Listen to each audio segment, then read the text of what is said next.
Hi, everyone. Thank you for joining us. We're just going to give it another 45 seconds to a minute, make sure everyone can join, and we're going to get started.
All right, we're almost there, guys. Let's just give it another 30 seconds and we can kick things off.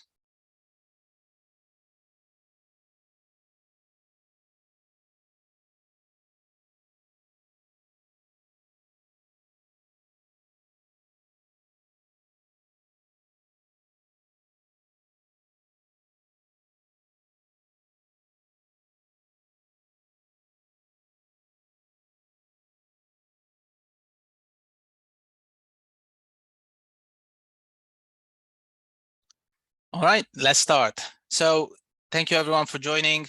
If you're joining today's session, then that means that you've been personally nominated by your account manager to attend today.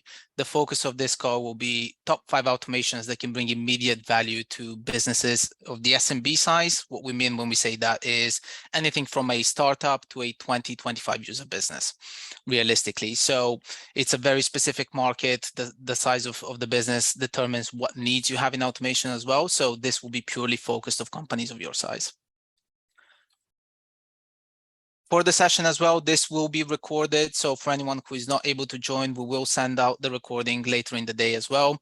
Everyone will be in mute throughout the entire conversation. But if you have any questions, please feel free to ask them in the dedicated Q&A panel. We'll aim to answer as many as we can towards the end of the session. If we don't get to any of your questions by any chance, we are going to send the responses along with the recording. All right, so let's start by introductions. I am joined today by Tom Shorter. Tom, you want to quickly introduce yourself? Hi there, guys. Yeah, so I'm Tom Shorter. I lead the relationship management team here at Bullhorn. You would have received an invite from myself or a couple of emails, and that's on behalf of your account manager there. I head up the team, focus on the UK and Ireland, and also EMEA markets there. Been with Bullhorn for 3 years. If you have any questions following this, please either contact Jay or you can contact your account manager or myself. Okay. Great. I hope you enjoy it. Yeah, so I'm an optimization specialist here at Bullhorn, and it's my job to basically tell you about the technology which is available to optimize your business in the best way possible. Thanks, Shay. And for those of you who don't know me, my name is Eric Mativ. I'm part of the sales and strategy team here at Bullhorn that looks after purely the automation and AI side of things. So all the automation elements of the Bullhorn platform, that's what I look after. I've been in the business for 3.5 years now, and prior to this role, I used to work on the sales team, working specifically with SMB customers, so I understand both the segment extremely well, and I've probably worked with some of you when you were first getting into the Bullhorn world. Okay, so before we go into the demo, we're going to run through a few slides just to set the scene as to what automation is, what it does, and how it can help you and how it's helped our customers so far. Starting by automation by numbers. This is actually a very interesting topic because automation has been part of our lives for many years now. And we kind of don't see it anymore, but it's just recently made its way into recruitment. And once it came in thick and fast. If we think about 2020, when the COVID pandemic hit us, there was a big adjustment that needed to be made, not just in recruitment, but worldwide, right? Everyone had to learn how to work from home, which created a concern for how can we stay productive in that remote world. And some recruitment agencies even had to scale down on their headcount to keep afloat and be able to operate. And this really opened up a gap in the market and the need for technology that can help you operate at the same scale as you were with your initial headcount, or even operate at a slightly larger scale, so you can keep providing a great candidate and client service, but also to keep your team productive in that working from home environment, and ensure that they're taking care of what's important, which is solidifying relationships, while automation is running the busy work for them in the background. Which is why when we look at 2021, which was last year, we did over 500 million automations across the board for our customers. And that's 500 million actions that would otherwise require human involvement to be completed, now are run in the background. And the way we're trending this year, we're already 6 months in, we're probably going to hit slightly over 1.3 billion automations for 22. And this really goes to show that Bullhorn automation is designed to help you improve your internal process and external engagement at scale. It leads to higher productivity internally for your team, creating a greater experience externally for everyone that engages with your brand, that being both your candidates and your clients, and a healthier and more accurate database. And there are really 3 key areas of focus that you guys should be thinking of when it comes to automation in recruitment. That's from a productivity standpoint, how to ensure that all the right actions are taken at the right time. So if you think about all the low value, repetitive tasks that a consultant needs to go through every day, right? Updating fields or statuses on Bullhorn.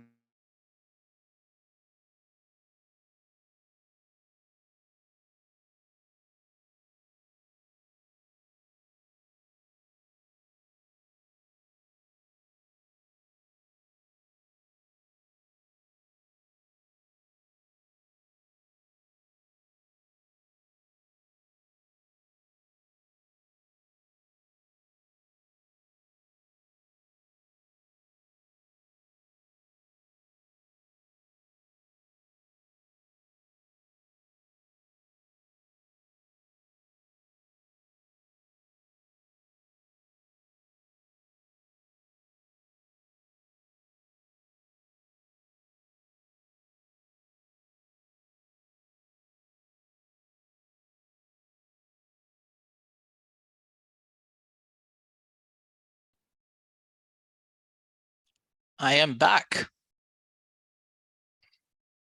Sorry about that, guys. Let me share my screen. There we go. It would be boring if everything worked well, right?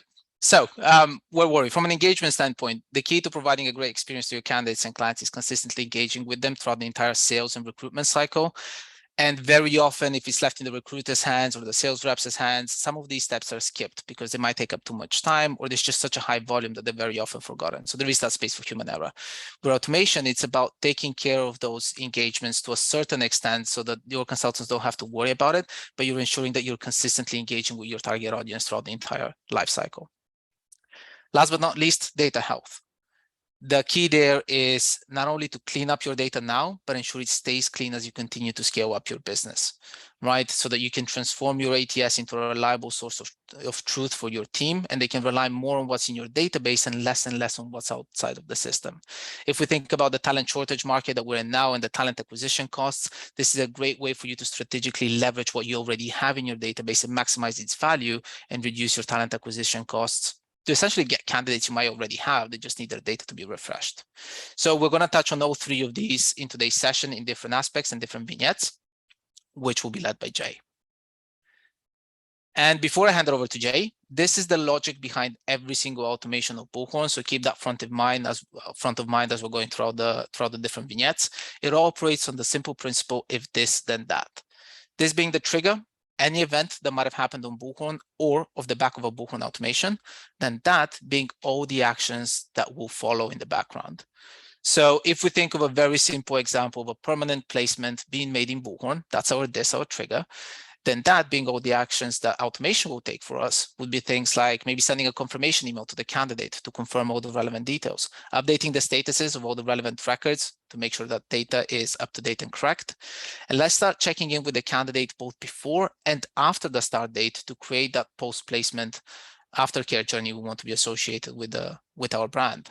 Send out NPS surveys, something that is very often forgotten, but it's a great way for you to understand what level of service you're providing. Send that survey to both your client and candidate and leverage that feedback to either improve your services or promote further your services by further calls to actions like getting testimonials, referrals, reviews on things like Trustpilot or Google Review, or whatever strategy you want to use as a business. And let's start sending internal notifications and creating tasks to the consultants to make sure they do get involved when that meaningful interaction needs to happen. And with that being said, Jay, I am handing it over to you so you can share your screen. Perfect. Cheers, Eric. I'm just going to share my screen now, guys. Okay, so the first automation that I'm actually going to delve in and show you guys is what it's like to re-engage in passive talent. So I'm going to tell you my email. So if we picture this as being a candidate journey, and the candidate is either a brand new candidate that's been registered to our system, or a candidate who we might have passively had on our system is engaged talent who we want to effectively get back in touch with.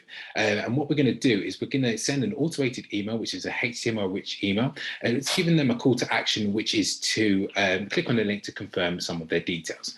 So they click on the link, and this is going to take them directly to our website. And in particular, we've actually programmed this to land on a job site, the job page of our website. And this survey that we've created gives them the opportunity to populate relevant information directly to the Bullhorn database. So what we've got is the ability to update information such as email addresses, phone number communication, and we can also populate types of roles that they're interested in as well. And this is automatically populating and going back into your Bullhorn database. So it's leveraging the data update period. What we're also able to do as well is select different values and also leverage and gain date of availability as well. This information is being populated, as I said, directly back into your Bullhorn database. And what we're also able to do is leverage the GDPR consent gathering process as well. And we have the ability to automatically upload CV information directly into our Bullhorn database. So we can be leveraging and passing this information from the candidate directly into our system. So once that's submitted, we land on our job page. And just before you move over to the other side, Jay, this is actually quite important. You're allowing your candidates to self-serve in a way and provide you with their most up-to-date information. As Jay mentioned, all of that flows back into Bullhorn. Your consultants don't have to worry about copying and pasting that new data into the relevant fields. It's all mapped out, and you can map that out yourselves so that it goes into the right place. But once the candidate has completed that survey, they're now strategically landing on your website. In this example, this is the jobs page. They can land on any page on your website as well. But what's important is every time a candidate or a client engages with some of your automated content and they redirect to the website, that activity is now tracked. So if the candidate is now scrolling through jobs and let's say they were to open the Java developer role, even if they don't apply for it, that activity is tracked with Bullhorn automation. So this can be a trigger that is sent directly to the recruiter telling them, hey, candidate X has just completed the survey. We have up-to-date information from them, and they're also viewing jobs on your website. It might be worthwhile giving them a call because they might be looking for their next opportunity. All actionable insights that your recruiters can rely on, and it's just fed into their inboxes without them having to take any actions themselves. Awesome. So what we're going to do now is actually look how that automation is created. So as Eric mentioned before, we have our if this part of the mantra, and this is what our automation enrollment list looks like. So this is when we define the criteria and the conditions that actually set the matching candidate pool for the automation. So what we've decided is we want to engage with anyone who we have deemed credible enough to send their CV in the last 2 years, but they haven't had a note type on our Bullhorn system in the last 6 months. So we are actually defining the criteria of who matches this pool. We can add and be as specific or as generic as we wish with different conditions to actually make that pool as targeted as we wish. So once we have created the if this part, the pool of candidates that we're going to be trying to engage with, the first thing that we're going to do is we're going to update our system. So we're going to set these candidates as inactive to make sure that our database is up to date. Now, anywhere that you see a plus sign, that's giving you the ability to add a next step. So the first step that we're going to do is actually engage by sending actually HTML-rich content.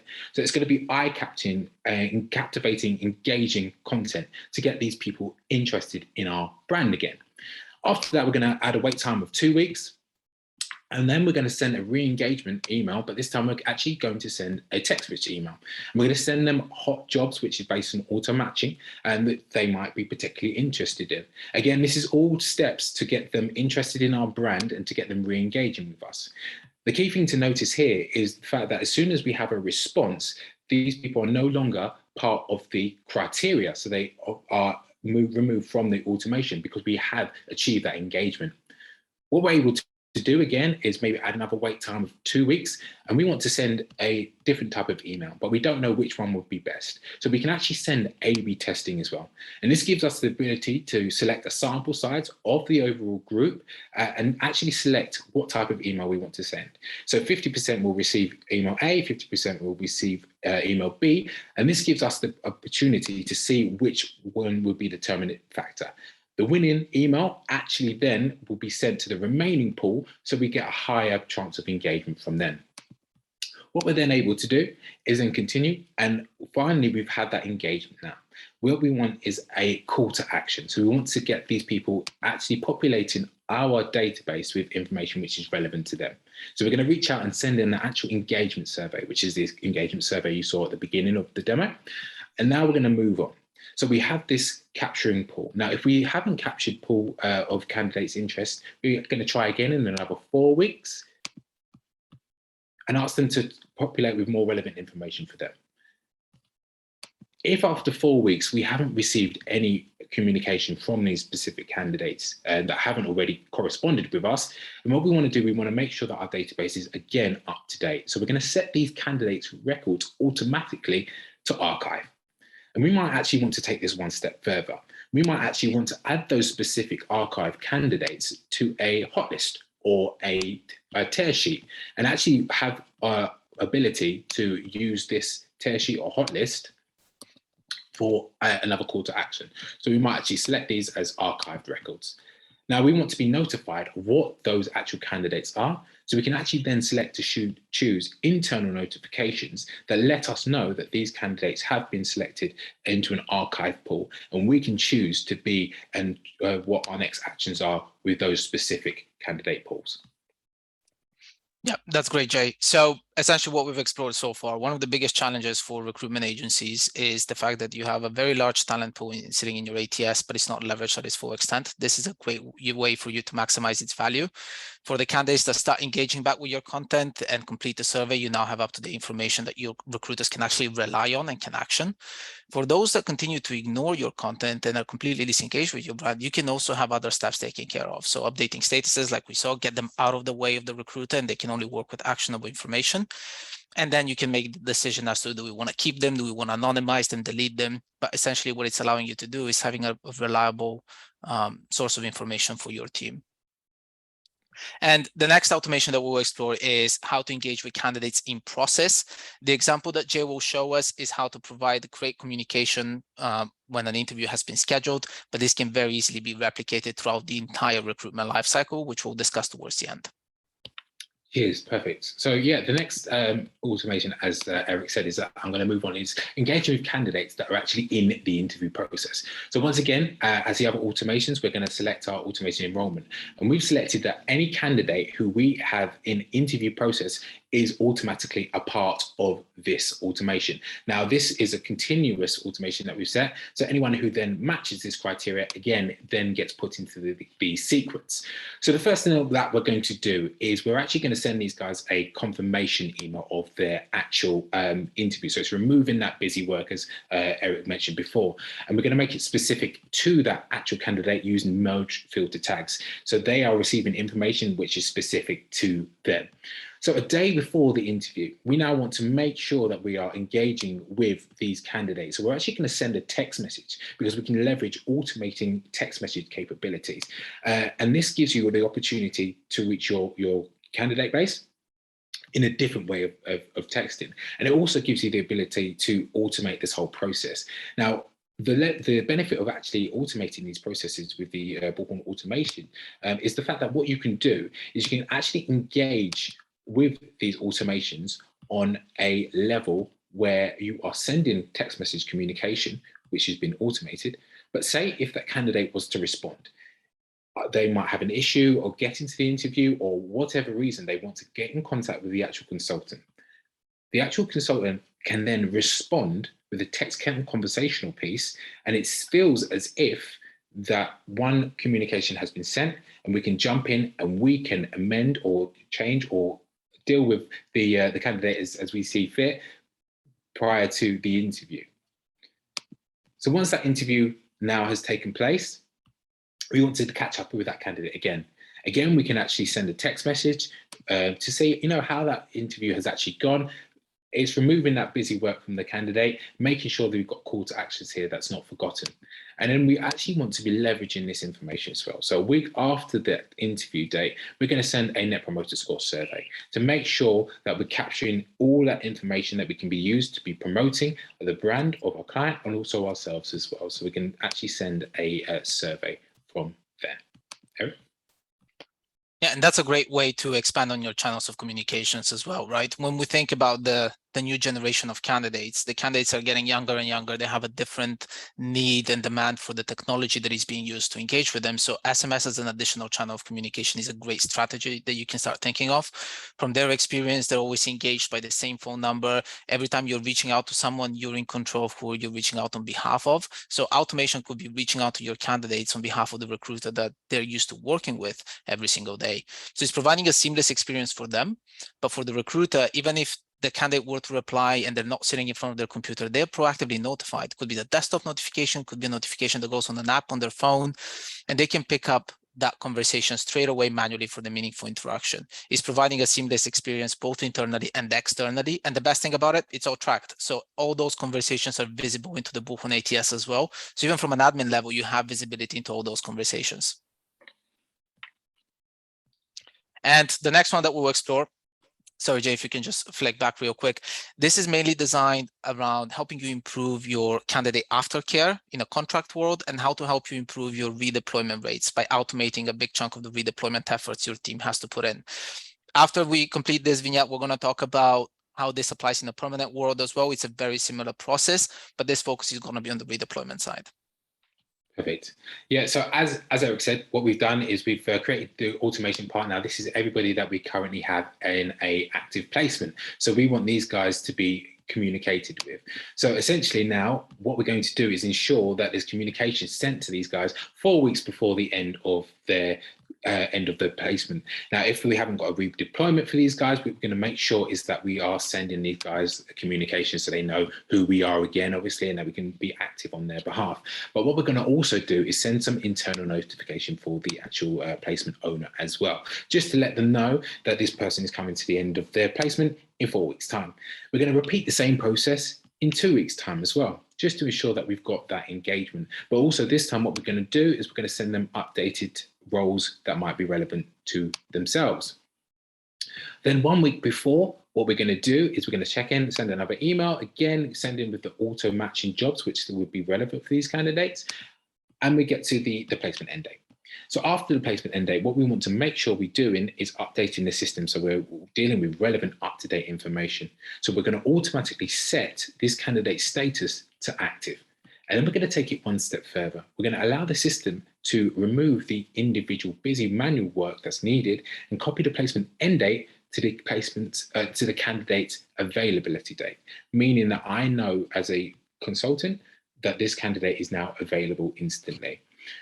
And again, we want to be leveraging the experience of the candidate. So what we're going to do is we're going to send that Net Promoter Score out, and it's going to allow us to gain feedback of that process, which is going to be invaluable when we're engaging with our candidate and our client base moving forward.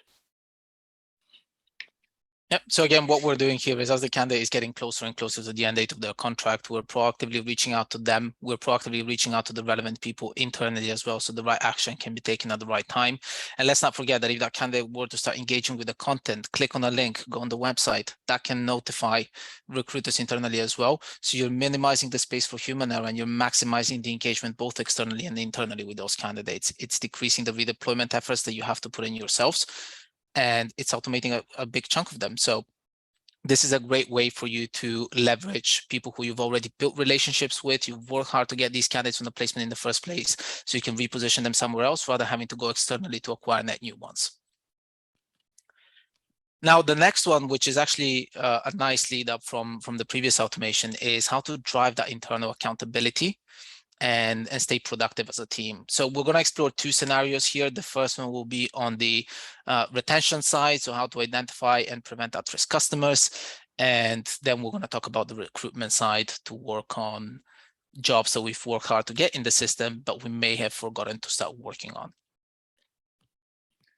So yeah, so as Eric has said, what we want to do, we want to identify potential at-risk customers. Now, what we've set as our automation enrollment, again, our if this part of the mantra, is that any candidate that we have worked with or placed with in the last 2 years that we've identified as not having a CV submission, that we have had a note type, or that we haven't had a job come through in the last 3 months, we actively want to be making sure that these candidates are updated within our system and that we are aware of them. So the first thing that we are going to do is we're going to set these contacts to passive, and we're also going to send an internal notification so that our team know that these are passive and at-risk customers. You know, as Eric said, you know, we've worked hard to maintain these relationships. We don't just want to let them slip. So again, this is the way that we can utilize the system to be giving us these notifications. After a week, if there's no activity, if there's still no, well, what we can do is send another reminder, send another notification that we should be acting on. And what we have is the ability to also not only CC the job owner, but we have the ability to escalate this as well and CC in managers. So it's really improving that accountability to make sure that we are taking care of our revenue base. And that actually leads me quite swiftly on to the next automation, which is, again, we've selected jobs that have come into our system that have had no action within the last 3 days. Again, we've worked hard to get these jobs on. We want to make sure that these jobs, only that we haven't had any submission, or that we are saying it's an open job that's accepting candidates, these roles haven't been worked. We need to ensure that they are worked. And if they're not worked in the best way possible in the timescale that we've defined, then we can make sure that the automation allows us to know that. So we can notify these, and we can also notify other team members as well, and other managerial stuff as well, just so we know that we've got that full accountability and that we're doing the best thing that we should possibly be doing to make sure that we can make the best revenue as we can. That's great, Jay. I actually don't have anything else to add to that. Very good.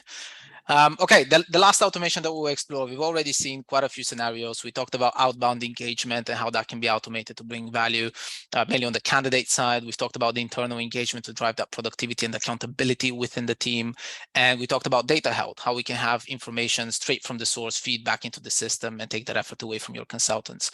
The last one that we'll explore is speeding up your business development efforts. Now, we're in a talent short market as well, but we are getting into a place where we might be heading towards recession. So we need to start thinking about how we keep those relationships with our clients going, and how we keep providing a great service, and how we can build net new relationships with our customers. So this is a great example of how we can automate a chunk of our business development efforts as well. Perfect. Yeah, so the last automation, as Eric said, is more surrounded around the client marketing side of things. So again, we've identified the clients that we believe that they're cold clients, they're prospect clients, but we want to be working with. And in specific, we want to be working with contacts that have a hiring manager or recruitment status to their name. And crucially, anyone who we haven't made a placement with as well. But again, we can define the conditions as we choose. So what we're going to do now, we're going to actually make sure that these guys are sent relevant content that's going to be interesting to them. So we're actually going to engage them with actually HTML content from a monthly newsletter, for example. Then after that basis, you know, we're going to allow 2 weeks. However, we can choose and define how long we want to the wait time to be. And then we want to engage with a actual email, which is text rich, and this can be with relevant information such as blog or industry specific information that our client is going to find useful. Again, after a period of 2 weeks again, we're going to add a call to action. Now, this call to action is going to give them the ability to actually automatically populate a time within our calendar. And this is going to give a notification for the actual consultant or job owner for that person to give that contact a call, meaning that we're just basically receiving the benefit of these automations. Then after another 2 weeks, if we haven't had any engagement, what we're going to do is we're going to send a task for that contact owner to be contacted. Essentially, what we've done, we've engaged with these over a period of 6 weeks. It's now turned that potential hard, cold lead into a warmer lead. They're aware of our brand, they're aware of who we are. And this gives us the ability to be opening those opportunities with the basis of the concept that we've made from automation. And that's a great way to automate a big chunk of your business development efforts, right? When you have already 2 or 3 engagements that have gone out to these prospects or leads, or maybe even potential existing customers, now it's a warmer introduction for the sales rep to get involved. They can pick up the phone, give them a call, follow up on the content that they've sent them because that content was sent on their behalf. And it can be a very good strategy for you to open up new opportunity to keep your relationships going depending on where the market is headed, right? So I think that we are at time. Jay, if you can just go into the next slide. Thank you everyone for joining us. We've got 30 seconds for Q&A, but any questions that we were unable to answer, we're just gonna make sure to follow up on over email. If you have any questions or you wanna book a tailored demo, even though automation is a big need in the market right now, every customer and every business works in a different way. So we want to make sure that we've tailored the solution for you. Book some time with Jay, reach out to your account manager. I'm more than happy to get involved in those conversations as well. And we'll be happy to help you introduce automation in your business. All right, I think that's everyone. Thank you, guys. Thanks for attending, everybody. Speak to you soon.